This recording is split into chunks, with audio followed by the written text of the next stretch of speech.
තාත්තා හිටියානම් අද මෙතන නෙමෙයි ඉන්නේ. ඊට වැඩි උසස් තැනක ඉන්නේ. අස්ලාම අලයිකුම් සුබ දවසක්. අද අපි කතා කරන්න යන්නේ අපේ රටේ සීල්, බැච්, කී ටැග්, මෙඩල් හදන ප්‍රමුඛයෙක් එක්ක. එන්නක යන්න කවුද ඒ කෙනා කියලා බලන්න. ඔන්න ඉතින් මං කියපු කෙනා බලන්න තමයි අද මෙල්ලා ඉන්නේ. අයිබෝවන්. අයිබෝවන්. ඉතින් මුලින්ම කියන්නකෝ ඔයාගේ නම මොකද්ද කියලා? මගේ නම ඉෂානි බටුවිටගේ. ඔයා මොනවද කරන්නේ? මම කරන්නේ දහම් පාසල් වලට බැච්, කී ටැග්ස්, ෆ්‍රීයින් සීල්, මෙඩල් වර්ග, සමුරු තිරින වගේ දේවල්. එතකොට කියන්නකෝ ඔයාගේ මේ බිස්නස් එකේ ආරම්භය ගැන පොඩ්ඩක් විස්තර කරන්න. ඔව්. මම මේ දේවල් ඉගෙන ගත්තේ මගේ තාත්තගෙන්. තාත්තත් එක්ක කිරිඳිවැල්ල බිස්නස් එක කරගෙන ගියා අවුරුදු ගාණක් කරගෙන ගියා 2008 ඉඳලා. ඊට පස්සේ තාත්තා හදිසියෙ අසනීප වුණා. අසනීප වෙලා අවුරුද්දක් විතර තාත්තා අසනීපෙන් ඉඳලා තාත්තා නැති වුණා. ඉතින් ඊට පස්සෙත් මම අතෑරියේ නෑ. තාත්තා දැනගෙන හිටියා මම ව්‍යාපාරේ කොහොම හරි කරනවා කියලා. තාත්තට ලොකු විශ්වාසයක් තිබ්බා මම කරනවාමයි කියලා. ඉතින් ඒ වගේ මම ඒක දියුණු කරලා මේ මට පුළුවන් උපරිමයටම කිරිඳිවැල ෂොප් එක කරගෙන ගියා. ඊට පස්සේ මට මැරි කරලා මෙහෙ නාරම්මලට එන්න වුණා.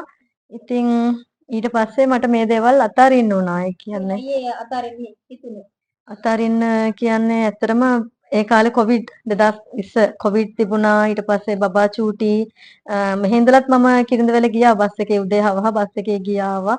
ඉතින් කාලයක් ඇදගෙන ගියා. ඊට පස්සේ මට බැරි වුණා කරගන්න. දැන් ඒ ෂොප් එක කරන්නේ අපේ අයියා. ඉතින් ඊට පස්සේ කාලයක් නවත්තලා තිබිලා මම කේක් බිස්නස් ඒ වගේ දේවලුත් කරන්න පටන් ගත්තා. මොකද මට දැන් අර ඒක මම නිකන් අතෑරියා. මට ඒක කරගන්න බැරි නිසා මම ඒ ශේෂ්ත්‍රයෙන් මං අයින් වෙලා කේක් ඒ වගේ දේවල් කරන්න හිතලා මට ඊට පස්සේ හිතුණා නෑ මම දන්න දේ මම ප්‍රයෝජනයක් ගන්න ඕනේ. මම දන්නේ මේ දේනේ. මම මේව කරන්න ඕනි කියලා හිතලා ආයි පටන් ගන්න ඕනි කියලා හිතලා මහත්යත් රට ගියා. පස්සේ පටන් ගන්න ඕනි කියලා මම මේ දේවල් ආයි පොඩියට පටන් ගත්තා. දැන් මට ඕඩර්ස් එනවා ගොඩක් දිහා වලින් ඕඩර්ස් එනවා. මේ ඉතින් දැන් ඒක දියුණු කරගෙන මට ඕනි මගේ මහත්තයාව ලංකාවට ගෙන්න ගන්න. මොකද මේ දේවල් දියුණු කරගෙන එයාව ගෙන්න ගන්න තමයි ඕනේ. එතකොට මේ මොකද මේ කට්ටකින් ගහලා තියෙනවා? මේ ප්ලාස්ටික් පැච් මේවා ගොඩක් දහම් පාසල් වල ගුරුවරුන්ට වගේ තමයි උවමනා වෙන්නේ. මේ වගේ පොදු බැච් හදනවා. ඕනම ඩිසයින් එකකින් හදන්න පුළුවන්. ඔයාගේ ඒක කස්ටමර්ස්ලා වැඩියෙන්ම සේල් වෙන අයිටම්ස් මොනවාද? වැඩියෙන්ම සේල් වෙන්නේ ඇත්තටම දහම් පාසල් වලට බැච් තමයි ගොඩක්ම සේල් වෙන්නේ. ඊට අමතරව කී ටැග්ස් එහෙමත් යනවා. මේ වගේ මේක කතරගමට ගිය ඕඩර් එක. මේ මෙඩල් වර්ග තියෙන්නේ.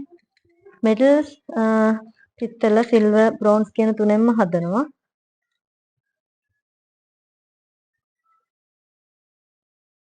එතකොට මොනවද මේ සීල් වර්ග?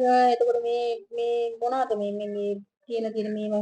ඔව් මේක ඇත්තටම ලේබල් කරන අයට ඩේට් සීල් එකට කියන්නේ දින ගහන්න දින කාණ්ඩාංකය මිල සේරම එකට මේකෙන් print කරන්න පුළුවන් printing kit එකක්.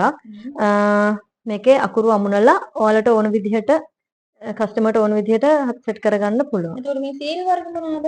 ඒක ෆ්‍රින්ක් සීල් මේකේ තින්ත ඒකම තියෙන හින්දා පාවිච්චි කරන්න හරිම ලෙහෙසි. ඒ කියන්නේ ඔයාලා සීල් වර්ගත් කරනවා. සීල් වර්ගත් කරනවා. ඕනම කෙනෙක් ඕනම දෙයක් දුන්නොත් ඒක ඔයාලා මේ හදලා දෙනවා. ඔව්. ලෝගෝ එකක් දාලා ඕන විදිහට ඩිසයින් කරලා සීල් ෆ්‍රින්ක් සීල් හදලා එවන්න පුළුවන්. මේ මොකද්ද මේකේ? මේ සමරු තිරිනත් හදනවා මේ වගේ උත්සව වලට මේ වගේ සමරු තිරින හදා ගන්නත් පුළුවන්. එතකොට මේ මෙතන තියෙන අයිටම්ස් වලින් අපිට පුළුවන් ද එකක් ඔයා හදන විදිය බලා ගන්න? ඔව් පුළුවන්. එහෙනම් බලමුද අපි? හරි.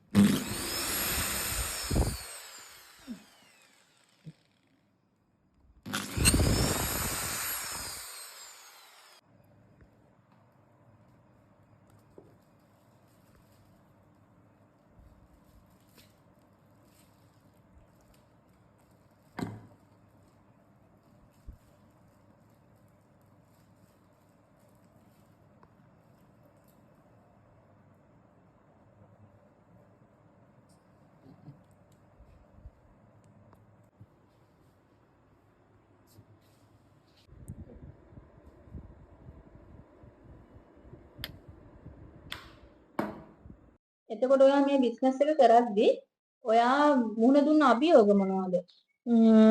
අභියෝගම තමයි ඉතින් තියෙන්නේ. මොකද බබාලා දෙන්න චූටි මහත්තයා රට අම්මත් මාත් එක්ක ඉන්නේ අම්මත් අසනීපෙන් ඉන්නේ. ඉතින් තාත්තත් නැතුව මම මේ ආපු ගමන ඇත්තටම අභියෝගයක්ම තමයි. එතකොට ඔයාගේ මේ බිස්නස් එකෙන් හරි අනාගත බලාපොරොත්තු මොනවද?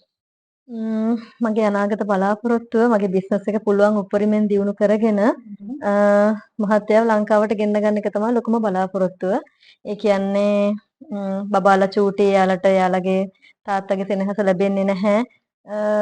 ඉතින් මට ඕනේ යාවත් ගෙන්නගෙන නාරම්මල ටවුන් එකේ බිස්නස් එක ෂොප් එකක් දාලා පටන් ගන්න තමයි ඕන. ඉතින් අපිට කියන්නකෝ ඔයාගේ මේ අයිටම්ස් කස්ටමර් කෙනෙකුට ගන්න පුළුවන් විදිය. මගේ WhatsApp නම්බර එක තමයි 070යි 109යි 500යි. මගේ පේජ් එක ඉෂී ක්‍රාෆ්ට්. ඉතින් ඔයාලටත් ඕඩර්ස් තියෙනවා නම් 070යි 109යි 500ට WhatsApp මැසේජ් එකක් දාන්න. ඉතින් ඔයාලට ගොඩක් ස්තුතියි අපිට මේ අවස්ථාව ලබා දුන්නට. ආයිබෝවන්. ආයිබෝවන්. ඔයාලටත් ගොඩක් ස්තුතියි මාව බලන්න ආවට. නැන්දේ මාමේ අපේ අම්මගේ පේජ් එක ෆලෝ කරන්න.